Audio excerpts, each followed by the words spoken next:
Hello दोस्तों, इस YouTube channel पर आपका स्वागत है। आर ओ एग्ज़ाम के लिए हमने पिछली क्लास में इस मॉक टेस्ट का पार्ट 1 हमने कंप्लीट किया था। चलिए क्लास को स्टार्ट करते हैं। तो इस मॉक टेस्ट का ये पार्ट 2 रहेगा। प्रश्न नंबर 36 है। सातवाहन राज्य के संदर्भ में निम्नलिखित कथनों में से असत्य कथन है। इस वंश का संस्थापक राजा सिमुक था। इनका राज्य उत्तरी महाराष्ट्र और ऊपरी गोदावरी घाट में स्थापित हुआ। गाथा सप्तशती की रचना हाल नामक सातवाहन राजा ने की थी। सातवाहनों की राजभाषा संस्कृत थी। असत्य कथन का चयन करना था तो डी यहाँ पर राइट आंसर होगा। सातवाहनों की राजकीय भाषा संस्कृत नहीं थी, इनकी भाषा प्राकृत थी। प्रश्न नंबर 37 लगाइए। निम्नलिखित में से किसके लिए श्रमण शब्द का प्रयोग किया गया? शिल्पी वर्ग से संबंधित लोग, प्रशासनिक अधिकारियों का एक वर्ग कह रहा है कि श्रमण शब्द का प्रयोग किसके लिए किया जाता है?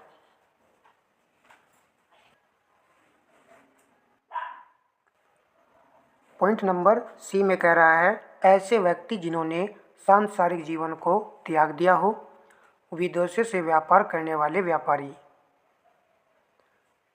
तो श्रमण शब्द का प्रयोग किया गया था ऐसे व्यक्ति जिन्होंने सांसारिक जीवन को त्याग दिया हो। ऑप्शन सी यहाँ पर सही आंसर होगा।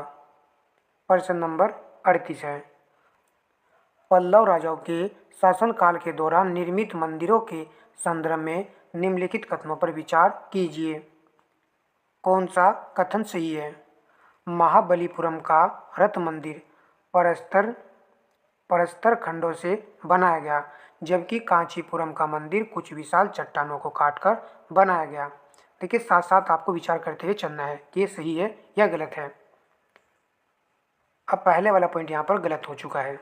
महाबलीपुरम का रथ मंदिर का जो निर्माण किया गया था वो किया गया था कुछ विशाल चट्टानों को काट करके। महाबलीपुरम के रथ मंदिर का निर्माण किया गया था कुछ विशाल चट्टानों को काट करके। कांचीपुरम के मंदिर का निर्माण किया गया था परस्त खंडों से इसको बनाया गया था। कांचीपुरम के मंदिर का निर्माण पत्थरों को काट करके बनाया गया था। तो ये दोनों पॉइंट काफ़ी अच्छे हैं। हम टेस्ट को जो अच्छे से कवर करेंगे क्योंकि ये टेस्ट ऐसा है यहाँ से हमको काफ़ी कुछ सीखने को मिलेगा। पॉइंट नंबर 2 देखिए। नरसिंह वर्मन सेकंड ने राजराजेश्वर मंदिर का निर्माण करवाया। इसी मंदिर के निर्माण से द्रविड़ स्थापत्य कला की शुरुआत हुई थी। तो ऑप्शन बी राइट आंसर होगा। केवल 2 वाला कथन यहाँ पर सही लिखा हुआ है। प्रश्न नंबर देखते हैं नेक्स्ट। मराठा शासक शिवाजी के संदर्भ में निम्नलिखित कथनों पर विचार कीजिए। कौन सा कथन सही है? शिवाजी के मंत्रिमंडल में सर-ए-नौबत विदेश विभाग का प्रमुख होता था। क्या ये विदेश विभाग का प्रमुख होता था? नहीं, ये गलत है। विदेश विभाग के लिए सुमंत आएगा। सेकंड पॉइंट देखिए। 1675 में औरंगजेब व शिवाजी के बीच पुरंदर की संधि हुई थी। तो ये भी यहाँ पर गलत है क्योंकि औरंगजेब व शिवाजी के बीच में पुरंदर की संधि हुई थी 1665 ईस्वी में।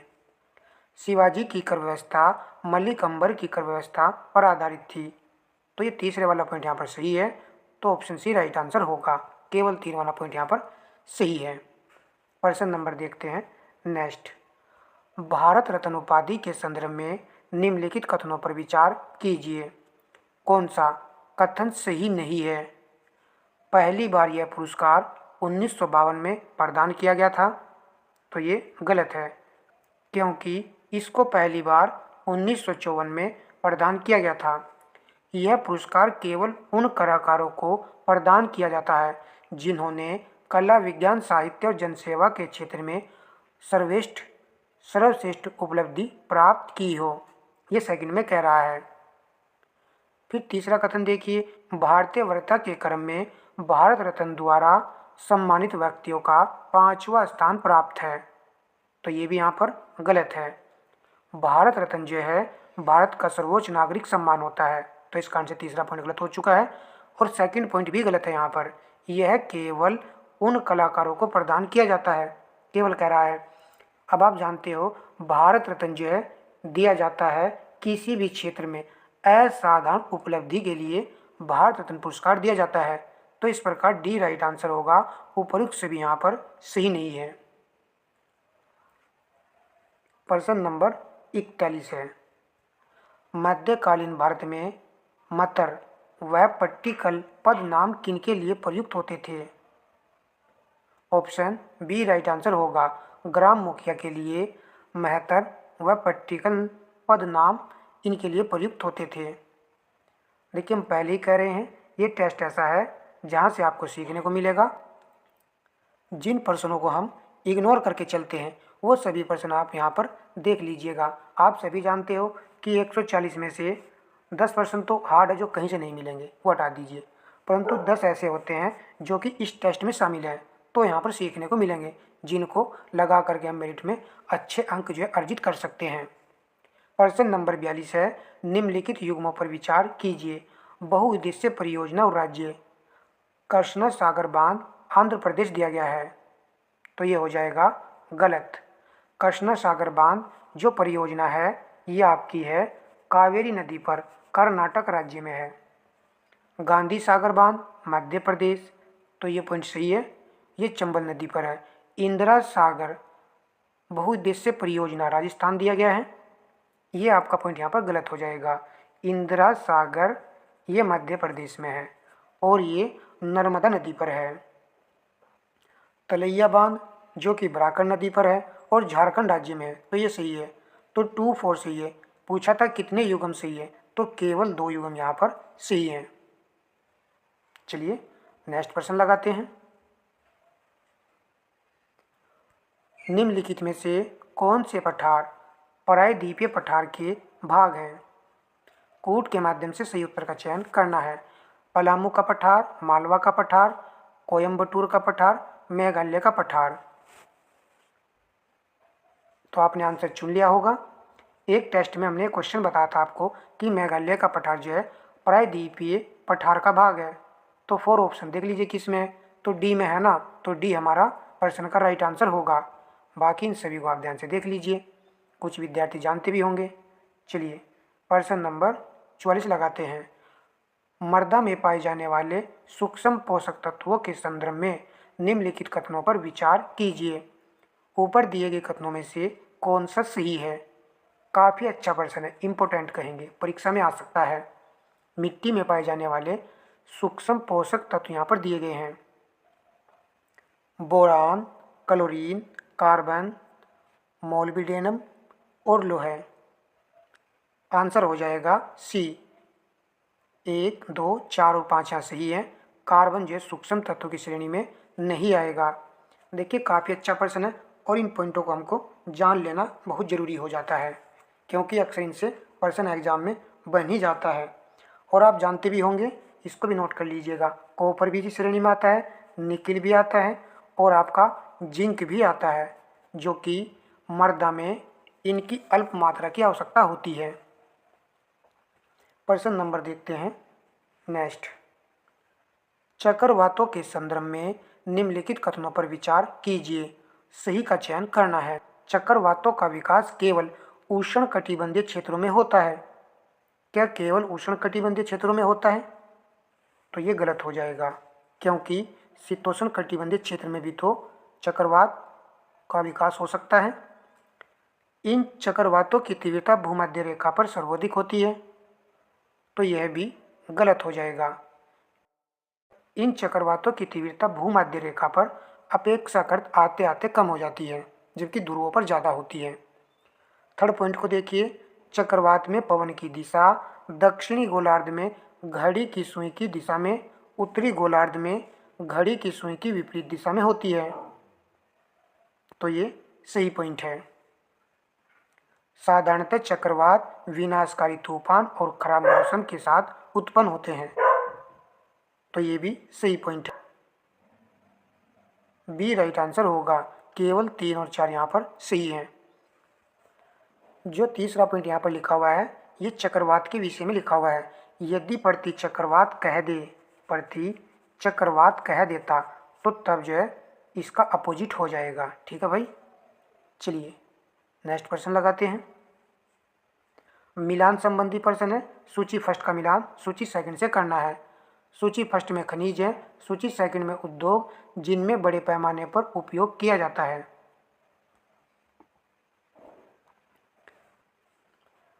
चूना पत्थर, सीमेंट, एक अवन देख लीजिए। तो ऑप्शन ए में है, ए तो हमारे प्रश्न का राइट आंसर हो जाएगा। कॉपर, तांबा, बिजली का सामान, बॉक्साइट, हवाई जहाज का निर्माण, मैग्नीज, इस्पात। तो ये सभी जो एक दूसरे के सामने सही सुमेलित हैं। तो दोस्तों सभी से रिक्वेस्ट है कि वीडियो को भाई लाइक और शेयर कर दीजिएगा। जो भी नए सब्सक्राइबर हैं उनसे भी रिक्वेस्ट है कि भाई वीडियो को ज़्यादा से ज़्यादा लाइक और शेयर करना है। देखिए हमने कहा था यदि आपका रिस्पॉन्स अच्छा रहा तो हम आपको इसका पार्ट 2 उपलब्ध करा देंगे। तो आपने वीडियो को लाइक किया है, उस लाइक के आधार पर ही मुझे लगा कि मुझे सेकंड पार्ट इसका उपलब्ध कराना चाहिए, तो हम करा रहे हैं। देखिए फीडबैक बहुत ज़रूरी होता है आपके लिए भी और हमारे लिए भी। जितनी ऊर्जा हम आपको दे रहे हैं उससे कुछ ऊर्जा तो आपको भी चैनल को देनी चाहिए, वीडियो को लाइक करके और शेयर करके। ठीक है दोस्तों, निम्नलिखित में से कौन सा सही सुमेलित नहीं है? पशु और नस्ल दी गई है। भैंस की नस्ल बदावरी दी गई है, गाय की सिंधी दी गई है, बकरी की जुमनापारी दी गई है और भेड़ की थार पारकर दी गई है। तो आंसर होगा डी। थार पारकर जो है ये आपकी गाय की नस्ल है। किसकी नस्ल है? गाय की नस्ल है। और गाय की नस्ल एक ऊपर लिखी हुई है, इसको याद कर लीजिए, सिंधी।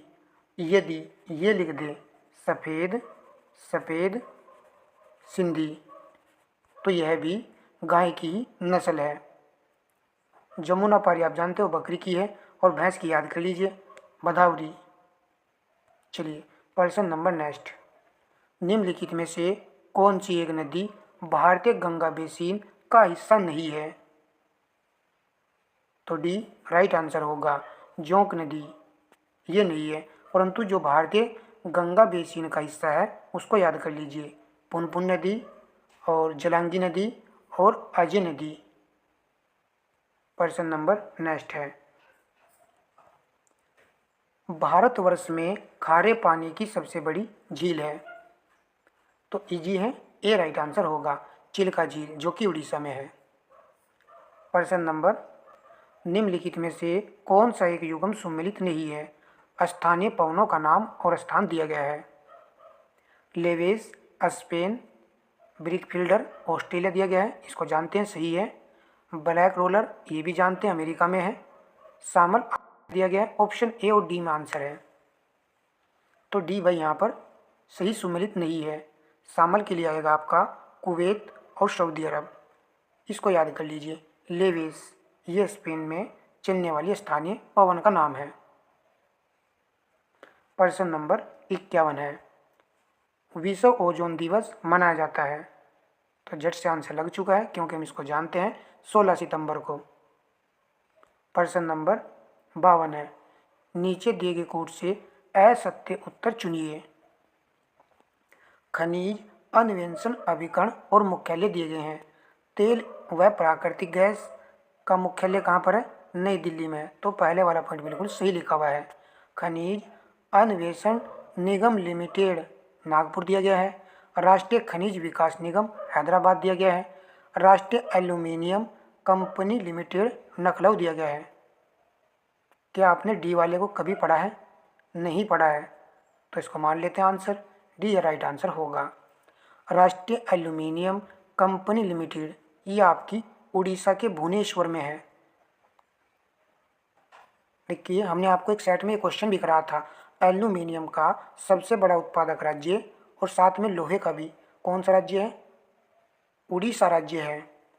तो मुख्यालय भी जो उड़ीसा में ही है इसका, वो भी भुवनेश्वर में है। तो इससे भी प्रश्न जो बना था मुख्यालय से भी।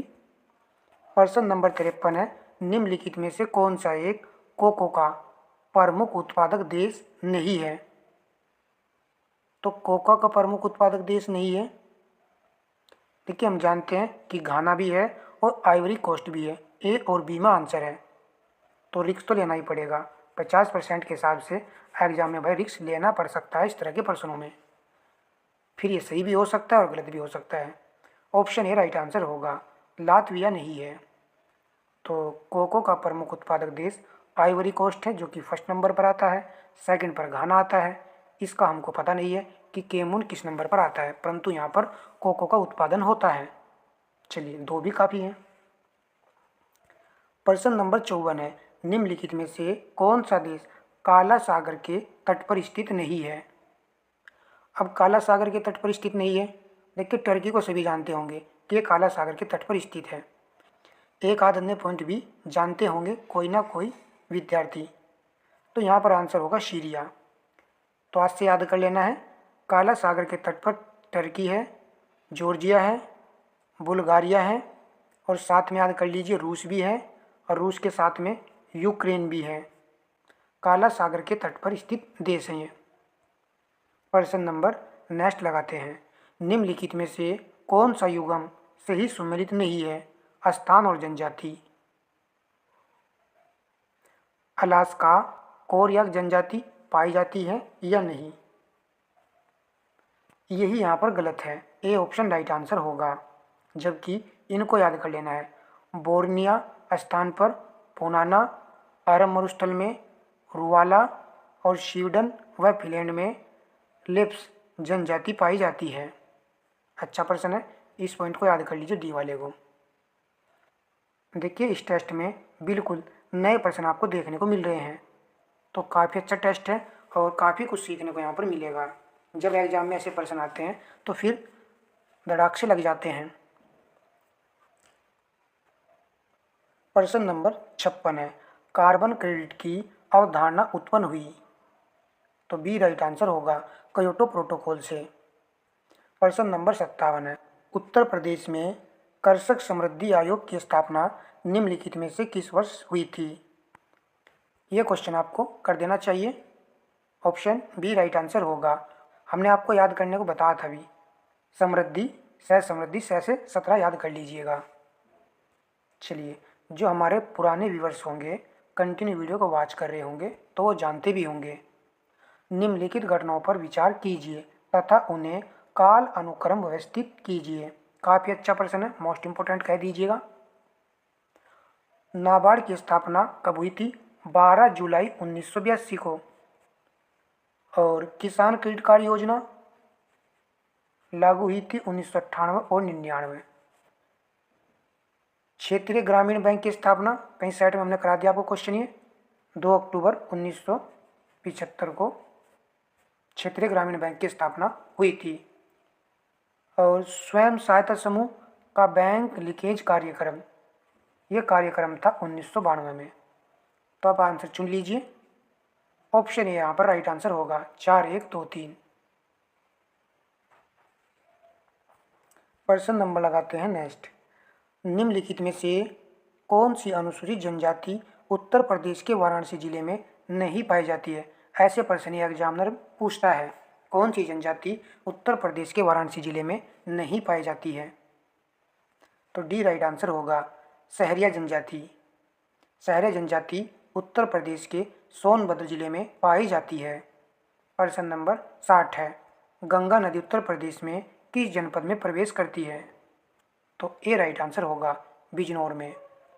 प्रश्न नंबर 61 है, बालका झील निम्नलिखित देशों में से किस में स्थित है।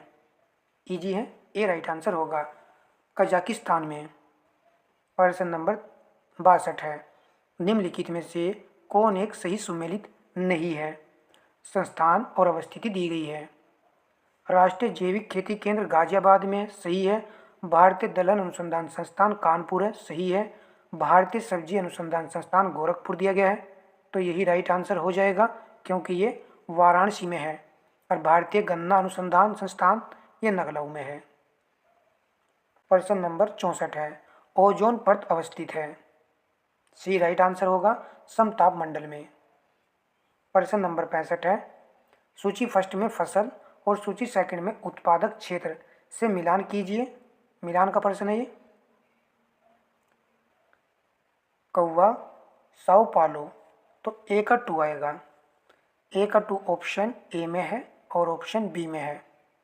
चावल, तो चावल के लिए आएगा चावल सिकयांग बेसिन, बी का 1 है, तो ऑप्शन बी राइट आंसर होगा।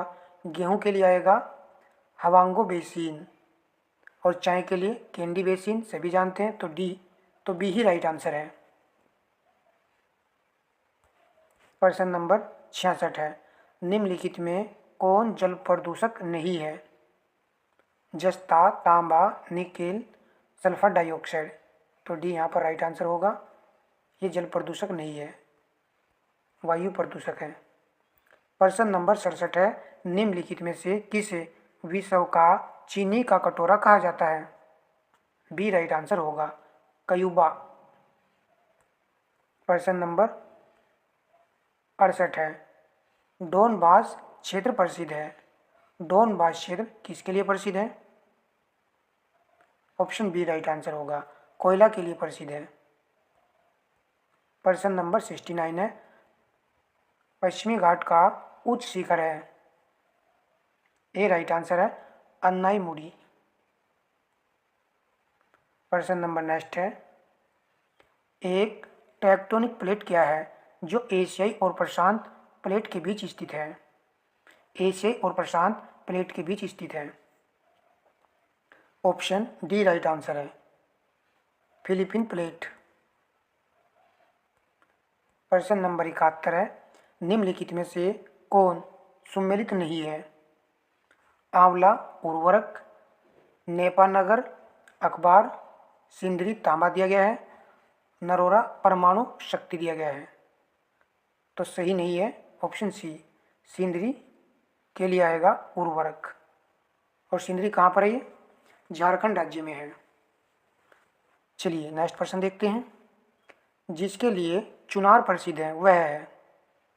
बी राइट आंसर होगा, सीमेंट उद्योग के लिए प्रसिद्ध है चुनार। प्रश्न नंबर 73 है, निम्नलिखित में से कौन सा वायु प्रदूषक का सूचक है? सी राइट आंसर होगा, लाइकेन। देखिए प्रश्न पत्र में कभी कभी क्या होता है, शुरू में कठिन प्रश्न रख देता है और बाद में नॉर्मल प्रश्न रख देता है। अब आप देख रहे होंगे काफ़ी अच्छे प्रश्न आ रहे हैं और आसानी से आप कर भी रहे होंगे। एक अनवीनीकृत ऊर्जा का स्रोत है। सौर ऊर्जा, वायु ऊर्जा, बायोगैस, पेट्रोलियम, तो ऑप्शन बी राइट आंसर होगा, पेट्रोलियम। सौर ऊर्जा, वायु ऊर्जा और बायोगैस ये नवीनीकृत ऊर्जा के स्रोत हैं। प्रश्न नंबर देखते हैं नेक्स्ट, अवध में हुए एका आंदोलन का मुख्य उद्देश्य क्या था? तो ऑप्शन सी राइट आंसर होगा, लगान का नगद में परिवर्तन करना, यही इसका मुख्य उद्देश्य था। प्रश्न नंबर 76, गेरिक मर्दभांड पात्र का नामकरण हुआ था, कहाँ पर हुआ था? हस्तिनापुर में, इसको याद कर लीजिएगा, ये राइट है। एक जुते हुए खेत की खोज की गई, यहाँ पर की होना चाहिए था, तो ऑप्शन बी राइट आंसर होगा, कालीबंगा। प्रश्न नंबर नेक्स्ट है, गोत्र शब्द का प्रयोग सर्वप्रथम हुआ था? बी राइट आंसर है, ऋग्वेद में। प्रश्न नंबर 79 है, मोपला आंदोलन 1921 कहाँ हुआ था? मालाबार, केरल में। देखिए टेस्ट को पूरा कवर करना चाहिए, तभी जा कर के कुछ अच्छी जानकारी हासिल होती है। कम समय में आपको ज़्यादा प्रश्न करा रहे हैं, तो क्लास को लाइक भी कीजिए भाई और शेयर भी कीजिए और टेस्ट को पूरा वॉच कीजिएगा। अच्छे क्वेश्चन के साथ में अच्छी क्लास देखने को मिलेगी। प्रश्न नंबर 80 है, गुलाम वंश का प्रथम शासक कौन था? तो ऑप्शन बी राइट आंसर होगा, कुतुबुद्दीन ऐबक। प्रश्न नंबर 81 है, कथन कांड का प्रश्न है, काफ़ी देर बाद देखने को मिला है। अलाउद्दीन खिलजी ने दिल्ली में मूल्य नियंत्रण लागू किया था, वह दिल्ली में अपने राजभवन के निर्माण में लगे हुए कारीगरों को कम वेतन देना चाहता था। एक भाई ने मेरे पास कमेंट भी किया था। अब आप यहाँ पर देखिए, कुछ पर्सन कॉमन सेंस से भाई आपको करने होते हैं। 5 से 6% तो कॉमन सेंस से ही करने पड़ेंगे, तभी जा कर के आरओ एग्जाम को निकाला जा सकता है। तो यहाँ पर जो है ए सही है, परंतु आर गलत है, क्योंकि पढ़ने से भी लग जाता है कुछ पता। वह दिल्ली में अपने राजभवन के निर्माण में लगे कारीगरों को कम वेतन देना चाहता था, ये गलत है, ऐसा नहीं हो सकता। इस प्रकार के प्रश्नों को कुछ कॉमन सेंस से करना पड़ता है, रिक्स लेनी पड़ेगी एग्जाम में। प्रश्न नंबर 82 है, हुमायूं द्वारा लड़े गए 4 प्रमुख युद्धों का तिथि अनुसार सही क्रम अंकित करें। युद्ध स्थलों के नाम नीचे अंकित है। तो हुमायूं के द्वारा 4 प्रसिद्ध युद्ध लड़े गए थे, तो इनका यहाँ पर हमको सही क्रम बताना है। तो डी यहाँ पर राइट आंसर होगा, देवरा, चौसा, कन्नौज, सरहिंद। तो ट्रिक बना करके भी कुछ विद्यार्थियों ने याद किया होगा, या फिर कैसे भी आप कर सकते हो। हमने तो ऐसे याद कर रखा है, देव, सा, कन्नौज, सरहिंद। अब यदि सन की बात करें, यदि हम सन देखें, पूछा जा सकता है 1531 में हुआ था ये 1500 आपका 39 में हुआ था, और ये 1540 में हुआ था, और सरहिंद का 1555 में ये युद्ध हुआ था। चलिए भाई नेक्स्ट प्रश्न लगाते हैं। निम्नलिखित में से किस राज्य में चंदौली राष्ट्रीय उद्यान अवस्थित है? सी राइट आंसर है, महाराष्ट्र में। काफ़ी अच्छा प्रश्न है, याद कर लीजिएगा। निम्नलिखित में से कौन सा युगम सही सुमेलित नहीं है? वन्यजीव अभयारण्य अवस्थिति, महावीर स्वामी अभयारण्य ललितपुर दिया गया है, सही है। लाग बेहोशी अभयारण्य कन्नौज है, तो ये भी सही है। किशनपुर वन्यजीव अभयारण्य बलराम दिया गया है, बलरामपुर। और कैमूर अभयारण्य मिर्जापुर सोनभद्र दिया गया है। आंसर यहाँ पर है सी। ये कहाँ पर है? लखीमपुर खीरी में है। लखीमपुर खीरी में है ये। तो लखन किशन आपको याद रखना है, क्वेश्चन लग जाएगा भाई। काफ़ी प्रश्न दे रखे हैं आगे भी, तो 84 तक ही रहने देते हैं। सेशन आपको जरूर पसंद आया होगा। मैं इसका आपको पार्ट 3 भी उपलब्ध करा दूंगा, यदि आपका रिस्पॉन्स अच्छा रहा। और रिस्पॉन्स अच्छा रहा तो कैसे पता चलेगा?